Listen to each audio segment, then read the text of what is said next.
දරුදරියනි සුබ දවසක් ප්‍රාර්ථනා කරනවා ඔබ සියලු දෙනාටම.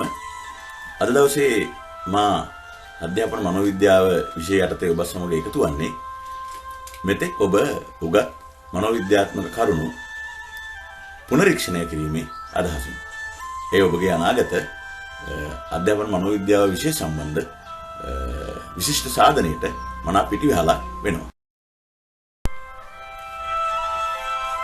ඒ අනුව ඔබගේ අධ්‍යාපන මනෝවිද්‍යාත්මක දැනුම ඇසුරෙන් පිළිතුරු දෙන්නට යයි කියා ඔබෙන් මෙන්න මේ වගේ දෙයක් ඇහුවොත් ඔබගේ දැනුම පාවිච්චි කරලා උත්තර දෙන්න පුළුවන්ද කියලා බලන්න. පුළුල්ලු මනෝවිද්‍යා විෂය ක්ෂේත්‍රයේ එක් වැදගත් විෂය ක්ෂේත්‍රයක් වන්නේ අධ්‍යාපන මනෝවිද්‍යාව. අධ්‍යාපන මනෝවිද්‍යාව යන්නට ඔබේ නිර්වචනය ඔබට ඉදිරිපත් කරන්න පුළුවන්ද? ඒ වගේම අධ්‍යාපන මනෝවිද්‍යාව විෂයේ ශිෂ්‍ය ස්වභාවය අධ්‍යයනය කිරීම සඳහා යොදා ගන්නා අධ්‍යයන ක්‍රම ගැන ඔබගෙන් විමසුවොත් මම හිතන්නේ ඔබට ඒ සඳහා පිළිතුරු දීමට හැකි වේවි. ඒ විතරක් නෙවෙයි, එම අධ්‍යයන ක්‍රම අතුරෙන් බහුලව භාවිතයට ගන්න අධ්‍යයන ක්‍රමයක් හැටියට ඔබ දන්නවා නිරීක්ෂණ ක්‍රමය. මෙම නිරීක්ෂණ ක්‍රමයෙන් ලැබෙන වාසි, ඒ වගේම ගුරුවරයෙක් හැටියට ඔබ හොඳ නිරීක්ෂකයෙකු හැටියට පවත්වා ගත යුතු ගුණාංග මොනවද කියලා ඔබගෙන් විමසුවොත් ඔබට පිළිතුරු දිය හැකිද? ඒ විතරක් නෙවෙයි, නිරීක්ෂණයෙන් වඩාත් නිවැරදි දත්ත ලබා ගැනීම සඳහා අනුගමනය කළ යුතු ක්‍රියාමාර්ග පිළිබඳ ඔබගෙන් විමසුවොත්, ඒ වගේම ගුරු කාර්යභාරය සාර්ථක කර ගැනීම සඳහා ඔබ ලබාගත් අධ්‍යාපන මනෝවිද්‍යාත්මක දැනුම උපකාරී වන ආකාරය පිළිබඳව විස්තර කරන්නට කිව්වොත් ඔබට කෙතෙක් දුරට ඔබට පුළුවන්ද කියලා බලන්න. ඒ විතරක් නෙවෙයි, වර්තමාන අධ්‍යාපන පද්ධතියට හා ක්‍රියාවලියට අධ්‍යාපන මනෝවිද්‍යාව කියන විෂය පදනම් වෙලා තියෙන්නේ මොන ආකාරයෙන්ද යන්න පිළිබඳව ඔබෙන් යම් කිසිවෙක් විමසුවොත් ඒ සඳහා ඔබට පිළිතුරු දිය හැකිද? මෙන්න මේ කියන තේමා යටතේ අපි අද අධ්‍යාපන මනෝවිද්‍යාව විෂයේ ඔබ උගත් කරුණු පුනරීක්ෂණය කරනවා. පුනරීක්ෂණ අත්දැල 1 යටතේ. මුලින්ම අපි බලමු අධ්‍යාපන මනෝවිද්‍යාව යන්නට නිර්වචනයක් ගොඩනගා ගන්නට. එය ඔබේ නිර්වචනයක් විය යුතුයි. අධ්‍යාපන මනෝවිද්‍යාව කියන විෂය තුල අපි ඉගෙන ගන්නවා විවිධ න්‍යායන්. ඉගෙනුම් න්‍යායන්, පෙළඹීම් න්‍යායන්, පෞරුෂ සංවර්ධන න්‍යායන්, ළමා සංවර්ධන හා බුද්ධි සංවර්ධන න්‍යායන්, සදාචාර සංවර්ධන න්‍යායන් ආදී න්‍යායන් ඉගෙන ගන්නවා. ඒ වගේම ඉගෙනුම් ඉගෙනීම් ක්‍රියාවලිය හා සම්බන්ධව බලපාන අපිට භාවිතයට ගත හැකි ඉගෙනුම් න්‍යායනුත් අපි පුළුල් ලෙස ඉගෙන ගන්නවා. මෙම න්‍යායන් සහ මූලධර්ම ඉගෙන ගැනීම තුළින් අපි අපේක්ෂා කරන්නේ අපගේ පන්ති කාමර ක්‍රියාවලිය සාර්ථකව පවත්වා ගැනීම. දැන් අපිට මෙන්න මේ මනෝවිද්‍යාව විශේෂ ක්ෂේත්‍රයේ තියෙන මේ මූලධර්ම හා න්‍යායන් අපි ඉගෙන ගන්නා විෂය අන්තර්ගතයන් පිළිබඳව අපි සතුව තියෙන අවබෝධය අපිට ඉවහල් වෙනවා නිර්වචනයක් ගොඩනගන්න. බලමු අපි මනෝවිද්‍යාව අධ්‍යාපන මනෝවිද්‍යාව යන්නට නිර්වචනයක් ගොඩනගන්නේ කොහොමද කියලා. මේ බලන්න. අධ්‍යාපන මනෝවිද්‍යාත්මක න්‍යායන්, මූලධර්ම සහ පුහුණුව පන්ති කාමර ක්‍රියාවලිය සාර්ථකව පවත්වා ගැනීම සඳහා යොදා ගැනීමට මඟ පෙන්වන විෂය අධ්‍යාපන මනෝවිද්‍යාවයි. දැන් අපි මේ නිර්වචනය ගොඩනැගුවේ අධ්‍යාපන මනෝවිද්‍යාව විෂය තුල අපි ඉගෙන ගන්න විවිධ වූ විෂය කරුණු පදනම් කරගෙන ඒ පදනම් කරගත් විෂය කරුණු ප්‍රකාශ වෙන ආකාරයට තමයි අපි නිර්වචනය ගොඩනැගුවේ. ඊළඟට අපිට පුළුවන් තවත් නිර්වචනයක් ඒ විදිහටම ගොඩනගා ගන්නට. මනෝවිද්‍යාවේ අන්තර්ගත අධ්‍යයන ක්‍රම ශිල්ප පන්ති කාමර හා සමාජ ජීවිතය අධ්‍යයනය කිරීම සඳහා යොදා ගැනීම සිදු කරන විෂය අධ්‍යාපන මනෝවිද්‍යාවයි.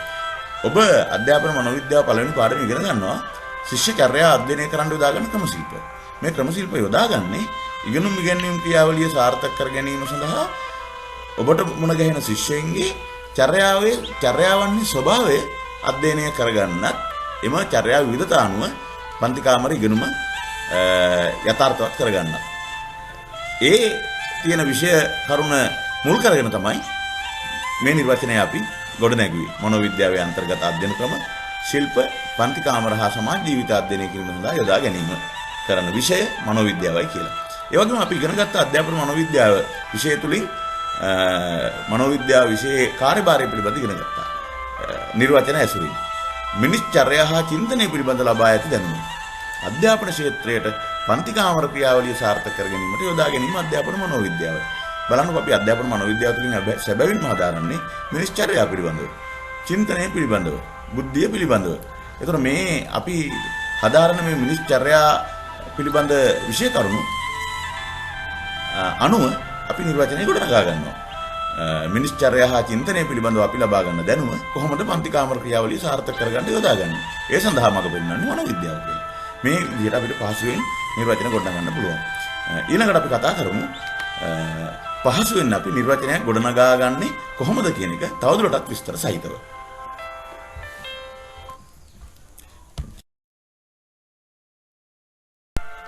දරුවනි, දැන් අපි බලමු මෙවැනි නිර්වචනයක් අපි පහසුවෙන් ගොඩනගන්නේ කොහොමද කියලා. මනෝවිද්‍යාඥයෝ දාර්ශනිකයෝ කියපු නිර්වචන කටපාඩම් කරලා අප විසින් ඉදිරිපත් කරනවට වඩා යෝග්‍ය වන්නේ අප ලබාගත් විෂය දැනුම ඇසුරෙන් එහි තිබෙන විෂය අන්තර්ගතය පරිශීලනය කරමින් අපිට තේරෙන භාෂාවෙන් නිර්වචනයක් ගොඩනගා ගන්න එක. අපි බලමු කොහොමද මෙවැනි නිර්වචනයක් ගොඩනගා ගන්න කියලා. උදාහරණයක් අපි සලකලා බලමු. ළමා සංවර්ධනය යනු කුමක්දයි අර්ථ දක්වන්න කියලා ඔබට කිව්වොත් ඔබ කොහොමද ඒ පිළිබඳ නිර්වචනයක් ගොඩනගන්නේ? දරුවනි, මුලින්ම ඕනෑම නිර්වචනයක් ගොඩනැගීමට පෙර එම නිර්වචනය ගොඩනැගීමට අදාළ සංකල්පය ගැන ඔබට මූලික අවබෝධයක් තිබිය යුතුයි. ළමා සංවර්ධනය යනු කුමක්දයි අර්ථ දක්වන්න කියලා කිව්වොත් අපි සලකලා බලන්නට ඕනි මනෝවිද්‍යාව විෂය ක්ෂේත්‍රයේ ළමා සංවර්ධනයේ මාතෘකාවේදී ඔබ ඉගෙන ගන්නා දේ මොනවද අපි ඉගෙන ගන්නේ?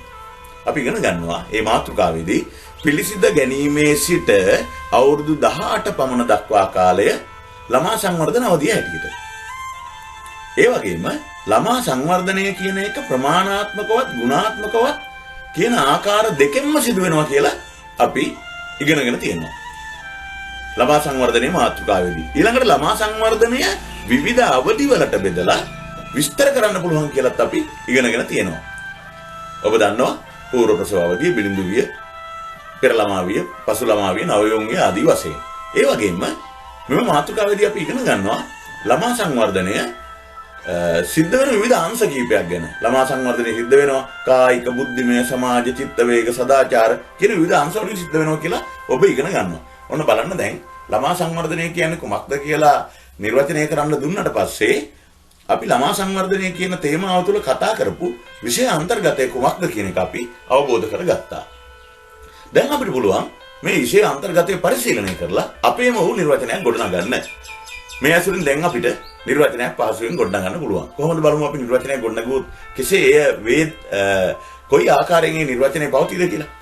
දරුවෙකු පිළිඳ ගැනීමේ සිට අවුරුදු 18 පමණ දක්වා කාලය තුල විවිධ සංවර්ධන අවධි ඔස්සේ කායික, බුද්ධිමය, සමාජීය, චිත්තවේගීය, සදාචාරාත්මක යන අංශවල ප්‍රමාණාත්මකව හා ගුණාත්මකව සිදුවන වෙනස ළමා සංවර්ධනය කියලා අපිට නිර්වචනය කරන්නට පුළුවන්. මේ නිර්වචනය ඇතුලේ තියෙන්නේ දරුවනි අපි ළමා සංවර්ධනය කියන මාතෘකාවේදී ඉගෙනගත්තු සුවිශේෂ විෂය කරුණු වල අන්තර්ගතයක්. මේ ආකාරයට වෙනත් ඕනෑම මාතෘකාවක් සම්බන්ධව වෙනත් ඕනෑම සංකල්පයක් සම්බන්ධව නිර්වචනයක් ගොඩනගනට ආවට පස්සේ ඔබ විසින් මේ නිර්වචනය ගොඩනගිය යුත්තේ ඔය ආකාරයටයි. එවිට ඔබට පහසු වෙනවා. ඒ වගේම ඔබ මේ නිර්වචනය ගොඩනගීම සඳහා ඒ විෂය කරුණු අනුපිළිවෙලට ලියාගත යුතු නැහැ. මේ විෂය කරුණු මොනවද යන්න ඔබගේ මනසේ තැන්පත් වෙලා තියෙන්නේ. ඔබගේ බුද්ධිය තුළ තැන්පත් වෙලා තියෙන්නේ. ඒවා නැවත සිහිවත් ගන්නවමින් ආවර්ජනය කරමින් ඔබට පුළුවන් නිර්වචනයක් මේ ආකාරයට ගොඩනගන්න. බලන්න කොපමණ පහසුද කියලා ඔබට දෙන සංකල්පයකට ඔබ විසින් නිර්වචනයක් ගොඩනගන එක වැදගත්ම වෙන්නේ දරුවනි. නිර්වචනය කිරීමට අදාළ සංකල්පය ගැන ඔබට මූලික අවබෝධයක් තිබීමයි. අපි පෙර කතා කළ පුනරීක්ෂණ මාතෘකාවල අපි එතනදී අවධානය යොමු කළා ඔබේ අධ්‍යාපන මනෝවිද්‍යාව විෂයේ ශිෂ්‍ය ස්වභාවයේ අධ්‍යයනය සඳහා යොදා ගන්නා අධ්‍යයන ක්‍රම මොනවද කියලා ඔබෙන් ඇහුවොත් ඔබට පිළිතුරු දෙන්න පුළුවන්ද කියන කාරණේ. මේත් හරි සරලයි. ඔබ අධ්‍යාපන මනෝවිද්‍යාවේ මුලින්ම ඉගෙන ගන්න කාරණා මේවා. මම කෙටියෙන් මේ ගැන ඔබට කතා කරන්නම්. ඒවා දීර්ඝ වශයෙන් විස්තර කරන්නට අවශ්‍ය නැහැ. ඔබට ලැබී තිබෙන අත්පත්‍රිකා සහ ඉගෙනුම් ද්‍රව්‍ය ඇසුරින් වැඩිදුරටත් ඒවා ඔබට ඉගෙන ගැනීමට හැකියාව ලැබෙනවා. මම කීපයක් විතරක් මෙහින් ඔබට අත්‍යවශ්‍යම කීපයක් විතරක් හඳුන්වා දෙන්නම්.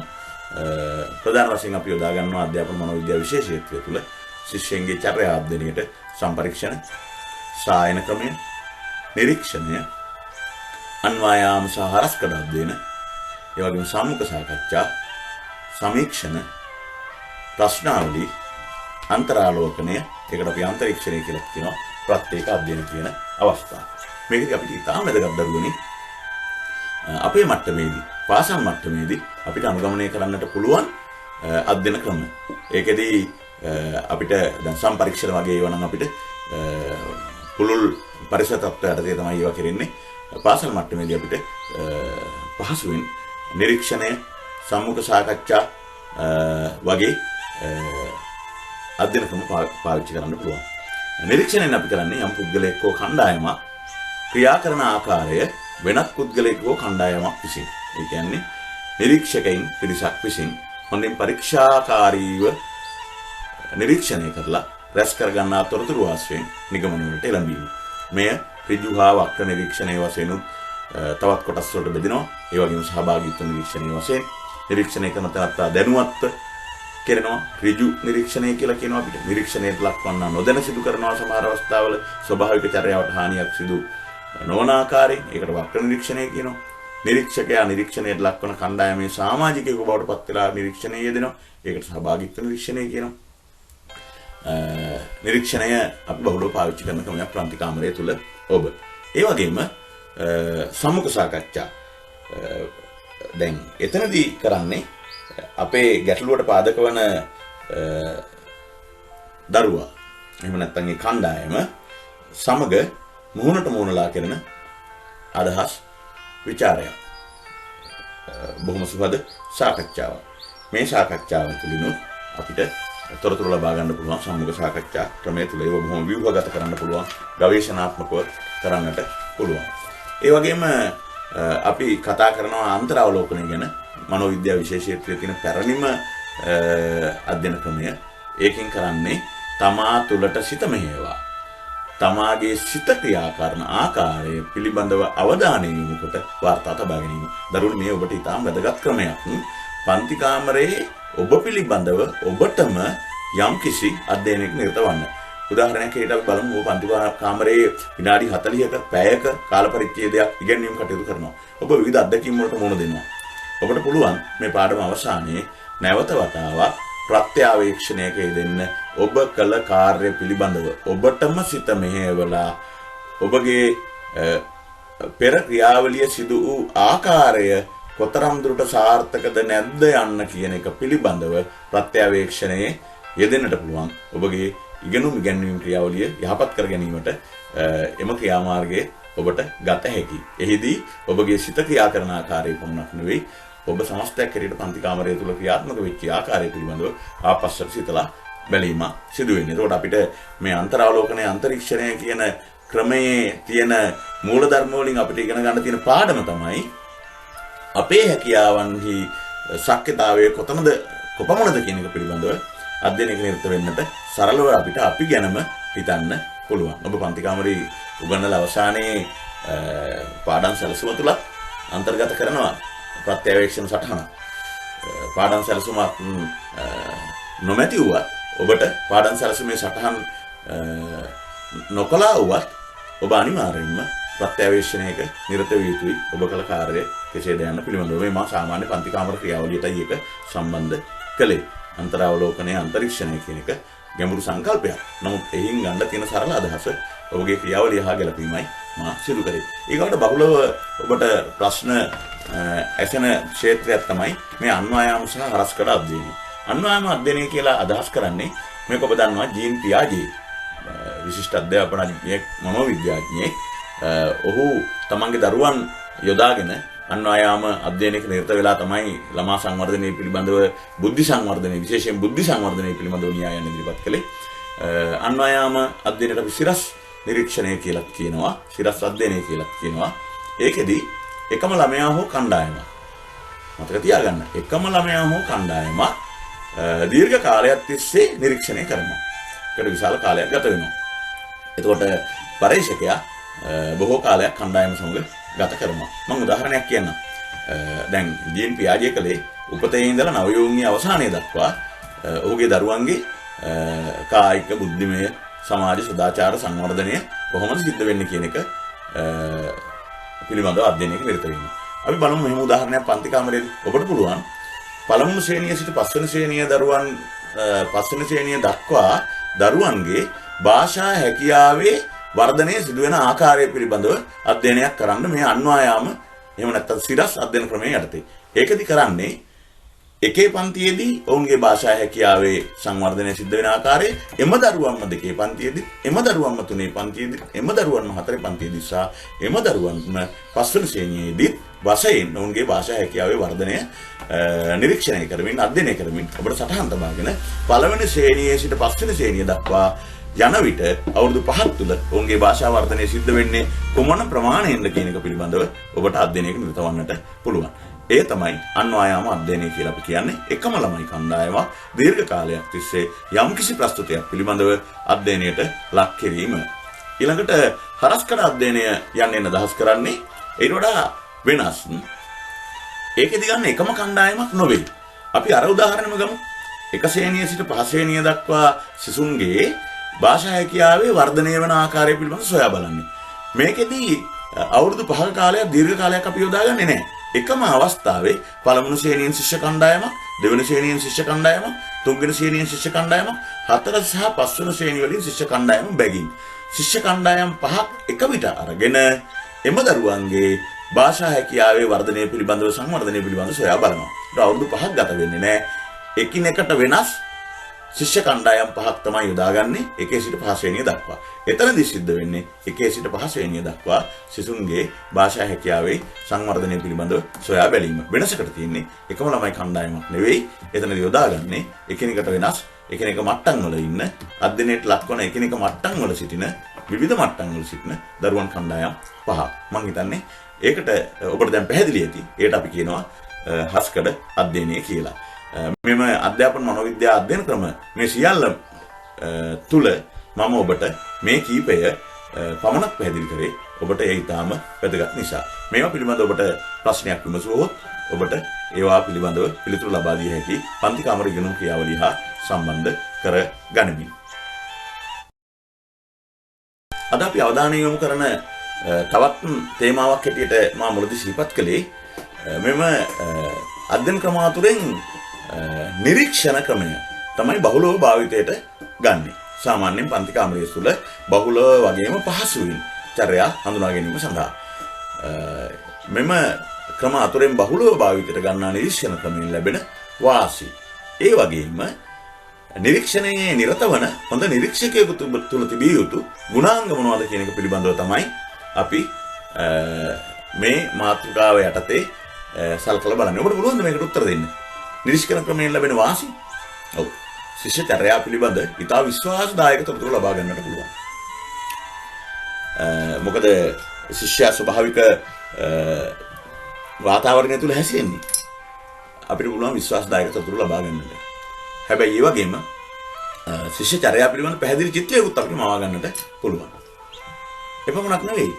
වාචිකව මෙන්ම අවාචිකව ප්‍රකාශ වන තත්ත්වෙනුත් අපිට හඳුනා ගන්න පුළුවන් මේ යටතේ නිරීක්ෂණය තුල. ළමයි කතා කරන ඒවා අපිට ඇහෙනවා. ළමයි එකිනෙකා සම්බන්ධ වෙන ආකාරය, ඔවුන්ගේ ප්‍රචණ්ඩකාරී චර්යා සහිත ළමයි පිළිබඳව නම් අපි අධ්‍යයනය කරන්නේ. යම් වාචික ප්‍රකාශන තුළින් අපිට හඳුනා ගන්න පුළුවන්. ඒ වගේම අවාචිකව ප්‍රකාශ වන තත්ත්වෙනුත් අපිට පහසුවෙන් හඳුනාගන්න හැකියි. ඔවුන් සමීපව නිරීක්ෂණය කරන නිසා. ඒ වගේම වෙනත් මනෝවිද්‍යාත්මක අධ්‍යයන ක්‍රම වලින් ලබා ගන්නා තොරතුරු තවදුරටත් තහවුරු වෙනවා. මොනවද මේ වෙනත් මනෝවිද්‍යාත්මක අධ්‍යයන ක්‍රම? උදාහරණයක් විදිහට අපි ගමු සම්මුඛ සාකච්ඡා. ඔබේ පන්තියේ ඉන්නවා ප්‍රචණ්ඩකාරී ශිෂ්‍යයෙක්. මේ ශිෂ්‍යයා පිළිබඳව ඔබ සාකච්ඡා කරනවා ඔහුගේ මව සමග, පියා සමග. ඔවුන් ප්‍රකාශ කරනවා නිවසේ පරිසරයේදී ඔහු ඊටාම ප්‍රචණ්ඩයි. ගෙදර වැඩ කරන්නේ නැහැ. එවැනි දේවල්. ඒ වගේම පන්ති කාමරේ ඉන්න අනුත් ළමුන් සමග ඔබ සම්මුඛ සාකච්ඡා පවත්වනවා. ඔවුන් කියනවා සම්මුඛ සාකච්ඡාවේදී මේ හරිම බාධාකාරී මේ ශිෂ්‍යයා අපිට බාධා කරනවා, හිංසා පීඩා කරනවා, අපිට නිතර පහර දෙනවා වගේ දේවල්. ඒතර සම්මුඛ සාකච්ඡාවෙන් අපි අනාවරණය කරගත්තු ඒ තොරතුරු ඔබට පුළුවන් නිරීක්ෂණයෙන් ලබාගත් තොරතුරු වලින් තවදුරටත් තහවුරු කරන්න. ඔබ මේ දරුවා සාමාන්‍ය වාතාවරණය තුළ නිරීක්ෂණය කරනකොට පේනවා ක්‍රීඩා පිටියේ වෙන්න පුළුවන්, ආගමික ස්ථානයේ වෙන්න පුළුවන්, ආගමික වතාවත් කරන තැන වෙන්න පුළුවන්, පන්ති කාමරයේ ගිණුම් ක්‍රියාවලිය අතරතුර වෙන්න පුළුවන්. ඊටම ප්‍රචණ්ඩකාරීව හැසිරෙන බව ඔබට නිරීක්ෂණය වෙනවා. ඒකයි මම කිව්වේ වෙනත් මනෝවිද්‍යාත්මක අධ්‍යයන ක්‍රම වලින් ලබා ගන්නා තොරතුරු තවදුරටත් තහවුරු වෙනවා කියලා. මෙතන මම ඔයාලට පැහැදිලි කරන්නම් මේකෙන් ලැබෙන අවාසි කීපයකුත්. දැන් අපි නිරීක්ෂණය කරන බව ළමයා දැනගත්තොත් එහෙම ළමයා සැබෑ චර්යාවන් අංග ගන්නවා. ඒක අවශ්‍යයි. ඒ වගේම දීර්ඝ කාලයක් අපිට මේ නිරීක්ෂණ කාර්ය තුළ නිරත වීමට සිද්ධ වෙනවා. සැලකිය යුතු කාලයක්. කාලයේ සැලකිය යුතු කාලයක් සමහර විට අපිට ගත වෙන්නත් පුළුවන්. මේ වගේ දේවල් තමයි අපිට අවශ්‍ය හැටියට හඳුනා ගැනීමට හැකියාව ලැබෙන්නේ. හොඳයි. ඒකම අපි දැන් සාකච්ඡා කරනවා හොඳ නිරීක්ෂකයෙකු තුළ තිබිය යුතු ගුණාංග. මොනවාද හොඳ නිරීක්ෂකයෙකු තුළ පැවතිය යුතු ගුණාංග? හැම විටම ඔබ නිරීක්ෂණය කරන ශිෂ්‍යයාගේ යම්කිසි චර්යාවක් නිරීක්ෂණය කිරීමේදී ඔබ ඊටම අපක්ෂපාතීව කටයුතු කළ යුතුයි. එක ගුරුවරු එම ශිෂ්‍යයා පිළිබඳව ඔබට විවිධ දේ පවසලා ඇති. ළමයි පවසලා ඇති. මේ දරුවා මෙන්න මේ වගේ කෙනෙක් කියලා. කිසිසේත්ම ඔබ පක්ෂපාතී තීන්දුව සිට ඕන නිරීක්ෂණය නොකළ යුතුයි. ඒ වගේම ඉවසීම අවශ්‍යයි. කාලය ගත වෙනවා. විවිධ චර්යාවන් ළමයින් තුලින් ප්‍රකට වෙනවා. එහිදී ඔබ විසීම ප්‍රගුණ කළ යුතුමයි. ඒ වගේම පූර්ව විනිශ්චයන්ගෙන් තොරව කටයුතු කළ යුතුයි. කලින් මේ ශිෂ්‍යයා මේ වගේ කියන හැඟීමක් ඔබ තුළ රෝපණය කරගෙන නිරීක්ෂණය කිරීම නොකළ යුතුයි. ඔබ ඊටාම නිදහස් මානසික මට්ටමින් තමයි නිරීක්ෂණ කටයුත්තේ නිරත විය යුත්තේ. ඒවා තමයි ඔබ පවත්වාගත යුතු ගුණාංග. ඒ වගේම අවංක බව, වංචා සහගතව කටයුතු කිරීම, සමහරවිට පෞද්ගලික හේතු මත වංචා සහගතව කටයුතු කරන්නට ඉඩ තිබෙනවා. ලැබෙන තොරතුරු වල රහස්‍යභාවය ආරක්ෂා කිරීම ඉතාමත්ම වැදගත්. සමහර විට එම දරුවාගේ චර්යාවේ තියෙන යම්කිසි ගැටලු සහගත තත්ත්වයක් ඒ දරුවාගේ මුළු ජීවිතයටම හිත කරව බලපාන්නට පුළුවන්. ඒ ප්‍රසිද්ධ වුණා. ඒ නිසා ලබා ගන්නා තොරතුරු වල රහස්‍යභාවය ආරක්ෂා කරගන්නට ඕනේ. එම තොරතුරු ඔබ පාවිච්චි කළ යුත්තේ එම දරුවාගේ චර්යාව හැඩගැස්වීම සඳහා පමණයි. ඔබට පැහැදිලි ඇති නිරීක්ෂණ ක්‍රමයෙන් ලැබෙන වාසි සහ හොඳ නිරීක්ෂණයක තුළ තිබිය යුතු ගුණාංග පිළිබඳව. මේවා පිළිබඳව ඔබ කටපාඩම් කරන්නට යන්න එපා. මේවා පිළිබඳව හොඳ අවබෝධයෙන් මතකයේ රඳවා ගැනීමට උත්සාහ කරන්න. හොඳයි. පුනරීක්ෂණ පාඩම් මාලාවේ පළමුවැන්න තුල අපි තවත් මාතෘකාවක් ගැන අවධානය යොමු කරමු. මම ඔබට පෙර සඳහන් කළා. නිරීක්ෂණයෙන් වඩාත් නිවැරදි දත්ත ලබා ගැනීම සඳහා අනුගමනය කළ යුතු ක්‍රියාමාර්ග පිළිබඳව. හරි සරලයි. ඔබ මේවා ඉගෙනගෙන තිබෙන කාරණා නැවත අපි මේ පුනරීක්ෂණය කරන්නේ ඔබගේ අනාගතය යහපත් උදෙසා. මුලින්ම අපි නිරීක්ෂණය කරනවා නම් යම්කිසි සිදුවීමක් යම්කිසි අවස්ථාවක් ඒ නිරීක්ෂණය කිරීමේ අරමුණු කලින් තීරණය කරන්නට ඕන. ඒ වගේම නිරීක්ෂණයට භාජනය කළ යුතු විචල්යන්, නිරීක්ෂණයට භාජනය කරන චර්යාවන් පිළිබඳව කලින් සැලසුම් කරගන්න ඕන, කලින් තීරණය කරගන්නට ඕන. ඒ වගේම එම චර්යාවන්හි, එම විචල්යන්හි ක්‍රියාකාරී ස්වરૂපය පිළිබඳව යම්කිසි අවබෝධයක් ඇති කරගන්නට ඕනි. ඒ විතරක් නෙවෙයි, නිරීක්ෂණය කරනකොට අපි හිස්සතින් යන්න බෑ. නිරීක්ෂණය සඳහා ෂෙඩියුල් එකක් පාවිච්චි කරන්න ඕන. කුමන කරුණුද නිරීක්ෂණය කරන්න කියලා අපි අර පෙර කියපු විචල්යන් ඒවා සටහන් කොටගෙන ඒවා පිළිබඳව යම්කිසි සැලැස්මක් නිරීක්ෂණ පත්‍රිකාවක් ෂෙඩියුල් එකක් සකස් කරගෙන අපි යන්නට ඕනි. ඒ වගේම නිශ්චිත කාල සීමාවක් නිරීක්ෂණය සඳහා අපි යොදා ගන්නට අවශ්‍යයි. ඒවා අපි පූර්වයෙන් සැලසුම් කළ යුතුයි. එහෙම වුණොත් අපිට හොඳ දත්ත වඩාත් නිවැරදි වළංගුතාවයෙන් යුක්ත දත්ත අපිට අනාවරණය කරගන්නට පුළුවන්. ඒ වගේම පුහුණු නිරීක්ෂකයන් යොදා ගැනීම ඉතාම වැදගත්. එහෙම කළ යුතුයි. එසේ නැතිනම් නිරීක්ෂකයන් කලින් පුහුණු කරන්නට ඕනේ. මේ පිළිබඳ දැනුවත්භාවය වුන්ට ලබා දෙන්නට ඕනේ. නැත්නම් අර නිරීක්ෂකයා සතු ගුණාංග එහෙම ඔහු තුලින් ගිලිහෙන්නට පුළුවන් සමහර ගුණාංග. ඒ නිසා වුණ පුහුණු කරන්නට අවශ්‍යයි. ඒ වගේම අපි නිරීක්ෂණය කරනකොට අපිට හම්බෙන්න අපි අපේක්ෂා කරන අවස්ථාව නිරීක්ෂණය කිරීම සඳහා පන්ති කාමරයේ විය හැකි, ක්‍රීඩා වෙටියේ විය හැකි, ආගමික වැඩසටහන් කරන අවස්ථාවේ විය හැකි, පාසලෙන් අවසන් වෙලා යන අවස්ථාවේ විය හැකි, ළමයා ක්‍රියාකාරකව නිරත වෙන අවස්ථාවේ විය හැකි. මෙන්න මෙවැනි අවස්ථා නිරීක්ෂණය කරනකොට කුමන හෝ අවස්ථාවක් සමාන අවස්ථා කීපයක් නිරීක්ෂණයට ලක් කරන්නට ඕනි. උදාහරණයකට ක්‍රීඩා පිටියේ සෙල්ලම් කරන අවස්ථාවක්ම නිරීක්ෂණය කරනවා නම් ඒක එක අවස්ථාවක් විතර ප්‍රමාණවත් නැති. එවැනි අවස්ථා කීපයක් නිරීක්ෂණය කරන්නට ඕන. මොකද එක දවසක තියෙන නිරීක්ෂණය වෙන චර්යාව සමහරවිට එදා දවසට පමණක් මේ අදාළ එකක් වෙන්නත් පුළුවන් සමහර විට. ඒ නිසා එය අපිට සැකහැර ලියා ගැනීමට සමාන අවස්ථා කීපයක් නිරීක්ෂණය කරන්නට ඕනි. නැත්නම් අපිට වැරදි දක්ක තමයි අපිට අනාවරණය වෙන්නේ අපි අතින් නොදැනුවත්වම. ඒ නිසා සමාන අවස්ථා කීපයක් නිරීක්ෂණය කරන්න අවශ්‍යයි. ඒ වගේම නිරීක්ෂණය කරන අතරතුර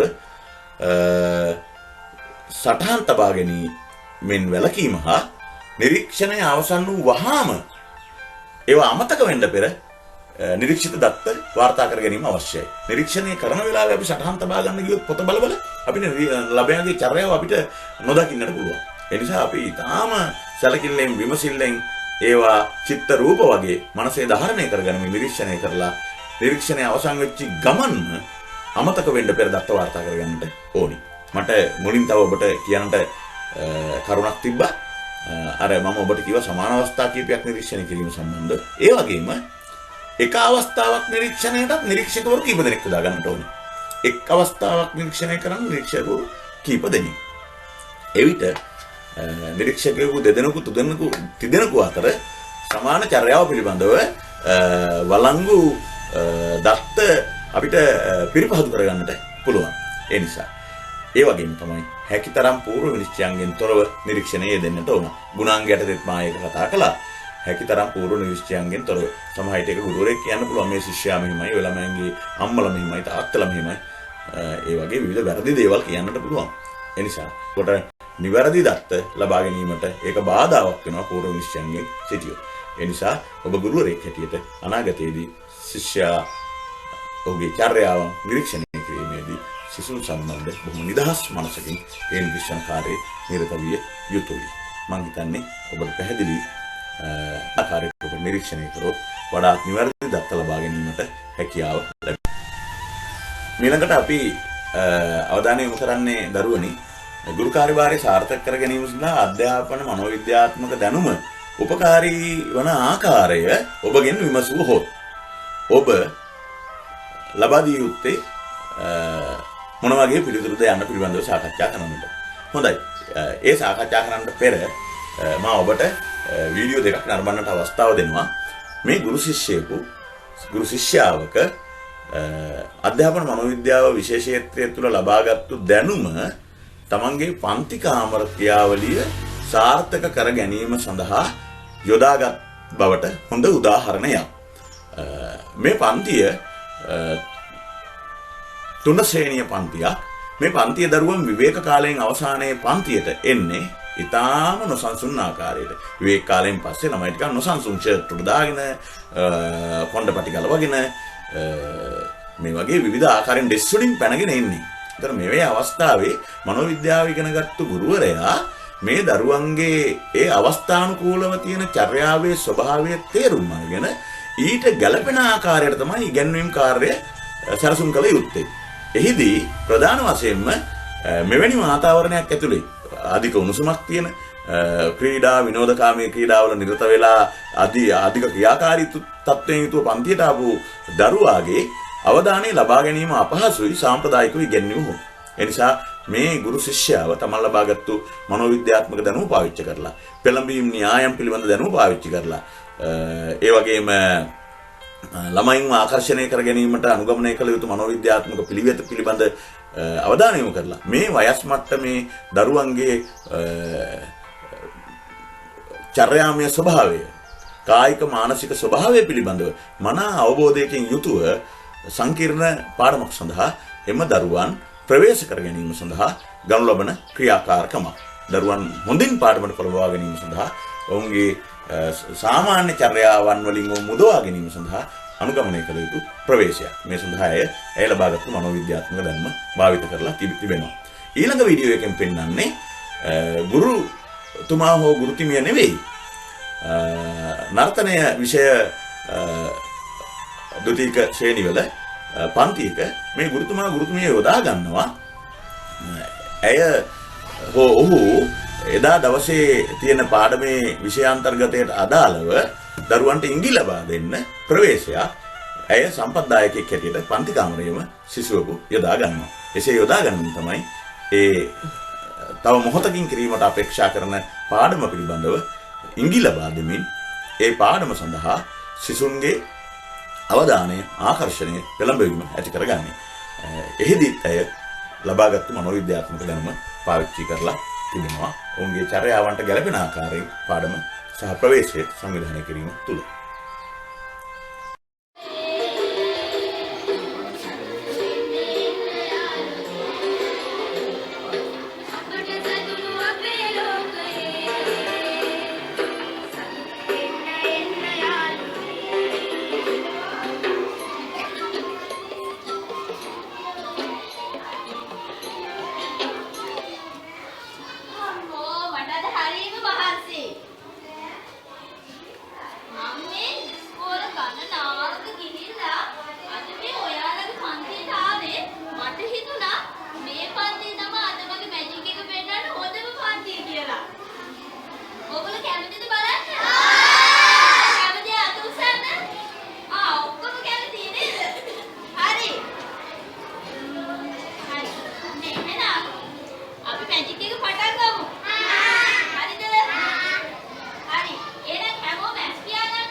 හොඳයි.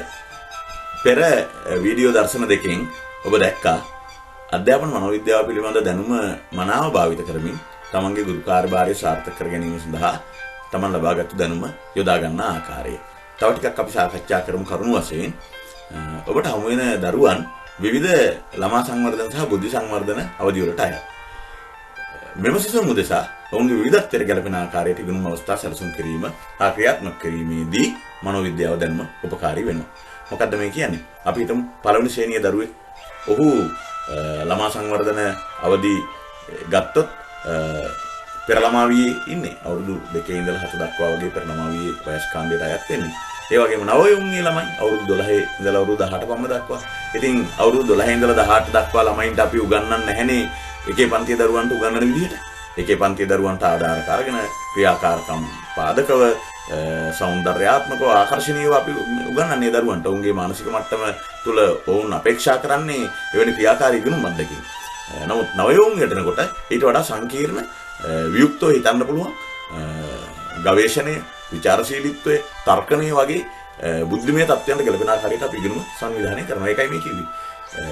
විවිධ බුද්ධි සංවර්ධන සහ ළමා සංවර්ධන අවධි වල සිසුන්ට උගන්වනකොට ඒගොල්ලන්ගේ විවිධත්වයට ගැලපෙන හැටියට ඉගෙනුම් අවස්ථා සැලසුම් කරනවා කියන එක. මේවා පිළිබඳව ඔබ ඒ අවධි පිළිබඳව ඉගෙන ගන්නා පාඩම් වලදී ඉගෙන ගන්නවා. ඒ දැනුම ඔබ පාවිච්චි කරනවා පන්ති කාමරේට. ඒ වගේම විවිධ සංවර්ධන අවධි වල සිසුන්ගේ චර්යාවේ විවිධත්වයට ගැලපෙන හැටියට තමයි ගුරුවරයා අන්තර්ක්‍රියා කළ යුත්තේ ළමයාත් එක්ක. ළමයාත් එක්ක එකේ පන්තියේ දරුවත් එක්ක කතා කරන ශෛලියෙන් 10 පන්තියේ ළමයාත් එක්ක කතා කරන්නේ නැහැ. මොකද ඒ දරුවට ගෝචර නැහැ. එකේ පන්තියේ දරුවට බොහොම ආදරය, පිළිගැනීම මුසු වෙච්ච ඊටාම සමීප හුරතල් ස්වරයෙන් තමයි යොත් එක්ක අන්තර් සම්බන්ධතා පවත්වා ගත යුත්තේ. නමුත් 10 පන්තියේ දරුවා ඊට වඩා 11 පන්තියේ දරුවත් එක්ක ඊට වඩා අභිමානවත්තාකාරයට සමහර විට මේ අපිට සම්බන්ධතා පවත්වා ගන්න පුළුවන්. වියුක්ත තත්ත්වයෙන් යුතු සම්බන්ධතා පවත්වා ගන්න පුළුවන්. ඔහුට ගහන්න බයින්ද කියන එක නෙවෙයි කියන්නේ. ඔහු සමග සමීප සම්බන්ධතා පවත්වා ගත යුතුයි. හැබැයි කුඩා දරුවෙක් සම්බන්ධව සමීප සම්බන්ධතා පවත්වන ආකාරයට නෙවෙයි. එකේ පන්තිය දරුවා අපේක්ෂා කරන පිළිගැනීම නෙවෙයි 10 පන්තිය 12 පන්තිය ළමයා අපේක්ෂා කරන්නේ. ඒ ඔවුන්ගේ චර්යාවන් වලින් අපි තේරුම් ගත යුතුයි. ඔවුන්ගේ සමාජමය සංවර්ධනයේ චිත්ත වේග තත්ත්වයන් පිළිබඳව අපි අපේ පාඩම් වල ඉගෙන ගන්නවා. ඒ ඉගෙනගත්තු කරුණු අපිට පන්ති කාමරයට පාවිච්චි කරන්න පුළුවන්. ඒ වගේම සිසුන් තුළ ඉගෙනීම සඳහා පෙළඹීම ඇති කිරීමේදී කලින් වීඩියෝ දෙකෙත් ඔබ දැක්කා. ගුරුවරයෙක් හැටියට ඔබට ප්‍රයෝජනවත් වෙනවා. ඔවුන්ට ඉගෙනීම සඳහා පෙළඹීම ඇති කිරීමේදී මනෝවිද්‍යාව උපකාරී වෙනවා. සිසුන් තමන් වෙත ඇදබැඳ තබා ගැනීමට සුදුසු ක්‍රමවේද ඔවුන්ගේ වයසට අනුව ඔවුන්ගේ චර්යාමය ස්වභාවය පිළිබඳ තේරුමක් ඇතිව ඔබ සැලසුම් කළ යුතුයි. එහිදී ඔබට මම හිතන්නේ පැහැදිලි ඉගෙනීම සඳහා පෙළඹීම ඇති කිරීමේදී මනෝවිද්‍යාත්මක දැනුම පාවිච්චි කරන්න පුළුවන්. ඒ වගේම ඉගෙනුම් ක්‍රමවේද, ශිල්පක්‍රම, ඒ වගේම ඉගෙනුම් සම්පත් ශිෂ්‍ය මට්ටමට හා විෂය අන්තර්ගතයට උචිත හැටියට භාවිත කරනකොට අපි මේ ප්‍රාථමික ශ්‍රේණිවල පාවිච්චි කරන ඉගෙනුම් සම්පත් පාවිච්චි කරන්නේ 13 වෙනි ශ්‍රේණියට උගන්වනකොට. ඊට වඩා වෙනස් සංකීර්ණ ඉගෙනුම් සම්පත් ඉගෙනුම් ක්‍රමවේදත් එහෙමයි. ඉගෙනුම් ක්‍රමවේදත් එහෙමයි.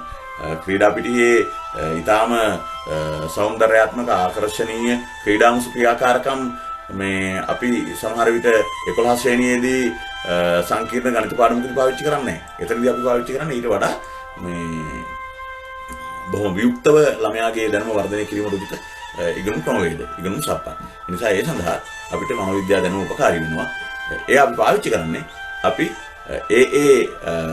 බුද්ධි වර්ධන මට්ටම් වල වියුක්ත චින්තන අවධියේ දරුවන්ගේ බුද්ධිමය ස්වභාවය, ඒ වගේම පූර්ව ක්‍රියාකාරී චින්තන අවධියේ ප්‍රතිභා චින්තන අවධියේ, ඒ වගේම පූර්ව සංයුක්ත ක්‍රියාකාරී චින්තන අවධියේ දරුවන්ගේ බුද්ධි මට්ටම් වලට ගැලපෙන ආකාරයට තමයි එම ඉගෙනුම් සම්පත් වගේම ක්‍රමවේද අපි පාවිච්චි කරන්නේ. ඒ වගේම විශේෂ සහාය අවශ්‍ය වුණු සහාය වීමේදී මනෝවිද්‍යාව අවශ්‍යයි. විශේෂයෙන් ඔවුන් කෙරෙහි සමීප අවධානය යොමු කරමින් කටයුතු කිරීමට, ඒ වගේම විශේෂ සහාය අවශ්‍ය වුණු හඳුනා ගැනීමේදී මනෝවිද්‍යාව විශේෂ ක්ෂේත්‍රය තුළ ඔවුන්ගේ ගති ලක්ෂණ ප්‍රකාශ කරනවා. ඒ වගේම සිසුන් උදෙසා ඔවුන්ට ගැළපෙන ලෙස තක්සේරු හා ඇගීම් ක්‍රියාවලිය සිදු කිරීම. ඒ විතරක් නෙවෙයි, මේ තක්සේරුවෙන් පසුව ප්‍රතිපෝෂණ ලබා දෙන්න සිද්ධ වෙනවා සමහර විට. දුර්වල ළමයි වෙතොත්. ඒ වගේම හැකියාවෙන් ඉහළ ළමයි හිටියොත් ඒගොල්ලන්ට ඉදිරි පෝෂණ ලබා දෙන්න වෙනවා. ඉතින් මේ ඉගෙනුම් හැකියාව සහ නොහැකියාව පිළිබඳ අවබෝධය ලබා ගැනීමට මනෝවිද්‍යාව උපකාරී වෙනවා. ඒ වගේම සිසුවාගේ පූර්ණ පෞරුෂ සංවර්ධනයට කායික, මානසික, සමාජ සදාචාර, චිත්ත වේග කියන සියලු අංශවල සමබර සංවර්ධනයක් ඇති කරන්නට, ඔහුගේ චින්තන කුසලතා, සමාජ කුසලතා, ඒ වගේම පුද්ගල හැකියාව දියුණු කරනකොට ඔහු අපේක්ෂා කරන ගුරුවරයාගෙන් අපේක්ෂා කරන දේ පිළිබඳ අවබෝධය ලබා ගන්නට පුළුවන් මනෝවිද්‍යාව දැනුම හරහා. සමහර දරුවෝ නායකත්වයේ පිළිගැනීමට ලක්වීම, ප්‍රශංසාවට ලක්වීම අපේක්ෂා කරනවා වෙන්න පුළුවන්. වගකීම් දැරීමට එවැනි දේවල්, ආකර්ෂණීය ක්‍රියාකාරකම් වල නිරත වීමට මෙවැනි දේවල් සිදු කිරීම තුළින් ඔහුගේ පෞරුෂය සංවර්ධනය කිරීමට සහාය වෙන්නට පුළුවන්. ඒ සඳහා මනෝවිද්‍යාව මනා පිටිවලක් වෙනවා. ඒ වගේම ඉගෙනීම් ක්‍රියාවලිය තුළ සිසුන් උපස්තම්භනය කිරීම කරන ආකාරය, උපස්තම්භනය කරන අවස්ථා තීරණය කිරීමේදී මනෝවිද්‍යාව විශේෂ වැදගත් වෙනවා. අපි ඉගෙන ගන්නවා උපස්තම්භනය පිළිබඳව B.F. ස්කිනර්ගේ ප්‍රකාරක ආරෝපණ න්‍යාය තුළ උපස්තම්භන නියමාවලීන් සහ රටා ඉගෙන ගන්නවා. ඒව අධ්‍යයනය කරන්නේ. ඒ තුළින් අපිට මනා මඟ පෙන්වීමක් කරනවා අපේ මනෝවිද්‍යාව විෂය තුළ උපස්තම්භනය කිරීමේදී මේවා යොදාගන්නේ කොහොමද සහ ඒක කොහොමද කරන්න කියන එක පිළිබඳව තීරණය කරන්න. ඒ විතරක් නෙවෙයි, සිසු ලැබියාවන්ට හා රුචිකත්වයන්ට ගැලපෙන ලෙස ඉගෙනුමට අනුකූල ලෙස ප්‍රියජනක ඉගෙනුම් පරිසරයක් නිර්මාණය කිරීමේදී මනෝවිද්‍යාව දැනුම අවශ්‍යයි. සිසුවා අත්දකින්න ඉගෙනුම් පරිසරය ඔහු ප්‍රිය උපදවන, ආකර්ෂණීය වෙන තැනක් බවට පත් විය යුතුයි. ඒ විතරක් නෙවෙයි, ගුරුවරයාට තම භූමිකාවට අනුකූල ලෙස පෞරුෂය ගොඩනගා ගැනීමේදී අධ්‍යාපන මනෝවිද්‍යාව දැනුම අවශ්‍යයි. තමා අඳින පළඳින ඇඳුම පිළිබඳව, තමා කතා කරන විලාසය පිළිබඳව, තමාගේ විෂය දැනුම පිළිබඳව, පන්ති කාමරයේ දරුවා සමග අන්තර් සම්බන්ධතා පවත්වන ආකාරය සම්බන්ධව තමා පන්ති කාමරයේ දරුවන් අතර ගුරු නායකයෙකු හැටියට කටයුතු කරන ආකාරය සම්බන්ධව සිසුන්ට වගකීම් බෙදා දෙන ආකාරය සම්බන්ධව මෙවැනි වූ කාරණා සමග ගුරුවරයාට තම භූමිකාවට අනුකූල ලෙස ගුරු භූමිකාවට අනුකූල ලෙස පෞරුෂය ගොඩනගා ගැනීමේදී මනෝවිද්‍යාව වැදගත් වෙනවා. ඒ වැදගත් වෙන්නේ ශිෂ්‍යයාගේ ස්වභාවය අධ්‍යාපන මනෝවිද්‍යාව විෂය තුළ මනමින් විග්‍රහ කරන නිසා ඊට ගැළපෙන ලෙස පෞරුෂය තමන්ගේ භාවිතාවන් ගොඩනගා ගැනීමට මනෝවිද්‍යාව උපකාරී වන නිසා. එහෙමනම් ඔබට පැහැදිලි මේ ආකාරයට ඔබගේ කාර්යභාරය සාර්ථක කර ගැනීම සඳහා මනෝවිද්‍යාත්මක දැනුම උපකාරී වන ආකාරය ඔබෙන් කවුරු හරි විමසුවොත් මේ පිළිබඳව මෙම කරුණු කෙරෙහි ඔබගේ අවධානය යොමු කරන්න. අපි අවසාන වශයෙන් අද පුනරීක්ෂණ අත්වල එක යටතේ මුලින් අපි හඳුන්වා දුන්නා වර්තමාන අධ්‍යාපන පද්ධතියට හා ක්‍රියාවලියට අධ්‍යාපන මනෝවිද්‍යාව පදනම් වෙලා තියෙන්නේ කොහොමද කියන එක පිළිබඳව ඔබෙන් කවුරු හරි විමසුවොත් ඔබට යම්කිසි විවාදයක් කරන්නට සිද්ධ වුණොත් ඔබ ඉදිරිපත් කරන කරුණු මොනවා වගේ දේවල් විය යුතුද? අපි සාකච්ඡා කරමු. හරි සරලයි. අපේ අධ්‍යාපන ක්‍රියාවලිය හැඩගැහිලා තියෙන ආකාරය පිළිබඳව ඔබ අධ්‍යයනය කරොත්, නිරීක්ෂණය කළොත් ඒක ඇතුලේ තියෙන මනෝවිද්‍යාත්මක කරුණු මතු කරගත හැකියි. අපේ අධ්‍යාපන පද්ධතිය හැසිරෙන්න ආකාරයේ යම් යම් තත්ත්වවලට මනෝවිද්‍යාත්මක මූලධර්ම කොහොමද සම්බන්ධ වෙලා තියෙන්නේ කියන එක පිළිබඳව හොඳ අවබෝධයක් ඔබට ලබා ගත හැකියි. අපි උදාහරණ කිහිපයක් කතා කරමු. විෂය මාලාව සැලසුම් කිරීමේදී හා සංවර්ධනය කිරීමේදී. දැන් අපි ඉගෙන ගන්නවානේ පළවෙනි ශ්‍රේණියේ සිට 13 වෙනි ශ්‍රේණිය දක්වා විධිමත් විෂය මාලාව. අවිධිමත් සංගවුණු මේ වගේ විවිධ විෂය මාලා අපි ඉගෙන ගන්නවා. විෂය මාලාව සැලසුම් කිරීමේදී හා සංවර්ධනය කිරීමේදී විවිධ සංවර්ධන අවධි වල පසුවන සිසුන්ට ගැළපෙන ලෙස තමයි විෂය අන්තර්ගතය සකස් කරන්නේ. දැන් බලන්නකො සංවර්ධන අවධි අපි එක ශ්‍රේණියේ දරුවන් අවුරුදු 6ක පමණ දරුවන් පියාජීගේ බුද්ධි සංවර්ධන න්‍යාය අනුව පූර්ව ක්‍රියාකාරී චින්තන අවධිය ප්‍රතිභා චින්තන අවධියේ ඉන්නේ. ඒතර ඒ දරුවන්ට ගැළපෙන හැටියට තමයි එකේ පන්තියේ දරුවන්ට පරිසර ක්‍රියාකාරකම් තියෙන්නේ, ගණිත ක්‍රියාකාරකම් තියෙන්නේ. ඊගාවට නවයෝන්යට එළඹෙනකොට 9 10 වගේ ශ්‍රේණි වලට එනකොට ඒ දරුවට විෂය අන්තර්ගතය සකස් කරලා තියෙන විෂය මාලාව තුළ ඒ දරුවට ගැළපෙන ආකාරයට අර පළමුණු ශ්‍රේණියේ තියෙන පරිසර කරුණම සමහර විට ඊට සමාන කරුණක් වුණ ඉගෙන ගන්න හැබැයි ඊට වඩා සංකීර්ණ අත්දැකීමක් ලෙස. ඒතකොට විෂය අන්තර්ගතය සකස් කිරීමේදී අවධානය යොමු කරලා තියෙනවා මේ විෂය මාලාව තුළ අධ්‍යාපන මනෝවිද්‍යාව. ශිෂ්‍යයාගේ විවිධ සංවර්ධන අවධිවල ඔහුගේ චර්යාමය තත්ත්වය, ඔහුගේ බුද්ධිමය, කායික, සමාජමය, චිත්ත වේගමය සංවර්ධනයේ ස්වરૂපය පිළිබඳ අවධානය යොමු කරමින් තමයි මේ අන්තර්ගතය ලබා දීලා තිබෙන්නේ. ඒ වගේම තමයි තව කරුණක් මේ ශිෂ්‍ය සංවර්ධන අවධි වලට ගැළපෙන ලෙස තමයි විෂය මාලාවේ ඉගෙනුම් ගැනීම ක්‍රමවේද නිර්දේශ කරලා තියෙන්නේ. හොඳම උදාහරණයක් තමයි ප්‍රාථමික අවධියේ පළමු ශ්‍රේණියේ පළමු ප්‍රධාන අවධිය 1 2 ශ්‍රේණිය. මේ අවධියේ ළමයාගේ ඉගෙනුම් ක්‍රමවේද සකස් කරන්න නිර්දේශ කරන්නේ 80%ක්ම සැලසුම් සාගත සෙල්ලම් හා විනෝදජනක වැඩ ඇසුරෙන්.